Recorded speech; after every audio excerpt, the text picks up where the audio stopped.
Ladies and gentlemen, the American jury and Bulldog Nation, welcome to the Eric Deters Show. My producer is back from her 2-week vacation. Thank you, Roger, for filling in. And happy Mother's Day to everyone for this Mother's Day weekend. I hope you have a wonderful weekend here in the Cincinnati, Northern Kentucky area.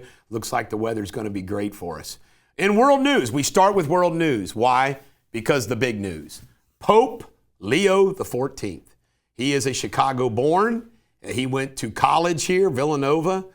He has served in Peru. He has served in Rome. And he speaks like 7 languages. He's a smart cookie.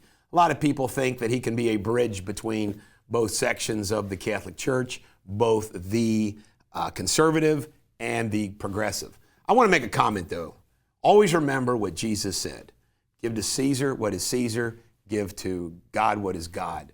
And I just want to always point out that we can never expect any pope to agree with our political leadership in this country.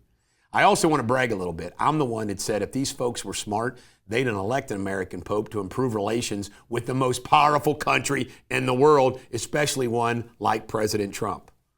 Nobody predicted this. I suggested it would be a good move. All right, now we go to national. Joe Biden appeared on The View yesterday, and it was funny. And the reason why it was funny is it was the same old Joe. And Kamala Harris kind of threw her under the bus a little bit. But he also said it wouldn't have made any difference whether he did not run in the first place or not. She had $2 billion and she failed. But, you know, Joe didn't have any major breakdowns mentally, cognitively on The View. Judge Jeanine Pirro is the selection for Donald Trump to be the next prosecutor in Washington, D.C. This is big. Why? Well, Martin didn't make it because of support of what happened on January 6th. I guess that could be an issue for Tillis with Pirro. But the thing about Pirro, a Trump loyalist, is if you are a Washington politician or bureaucrat, this woman right here would be the one to prosecute you for crimes you committed in the D.C. area. Joe Biden, this is interesting. His interview with the Justice Department that they videotaped, Trump is deciding whether or not he should release it. I say release it. Hell yes, release it. Why not? All right. Kilmore Abrigo Garcia, the latest on him, this is the guy the Democrats love, the poster child for the Democratic Party now, was hired by a felon to smuggle in illegals. Human trafficking. American protein rice. American farmers are bragging that they now have a protein-packed rice, which is twice the amount of protein as other rice. Pretty interesting. Woke over safety. The FFA has confirmed that this guy right here, Joe Biden, once again, and Pete Buttigieg, preferred the wokeness and the DEI over safety. It's the way they are. Times Square. Somebody put up a statue of a 12-foot tall, regular Joe black woman, and the reasoning, apparently, is to just show that while the world is ruled by white men, here's a big black woman statue. Bizarre. Golf of America is now official according to the House. Senate hasn't passed it, but the House made it official. It's Golf of America.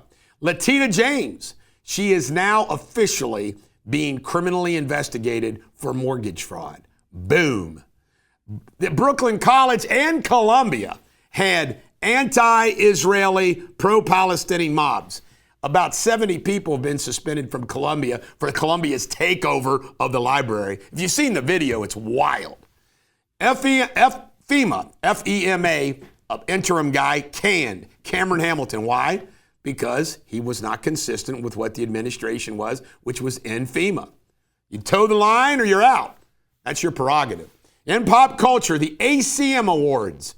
Last night, Alan Jackson received the Lifetime Achievement Award. Reba McEntire hosted. There were performances by everybody. Lainey Wilson won Entertainment of the Year Award.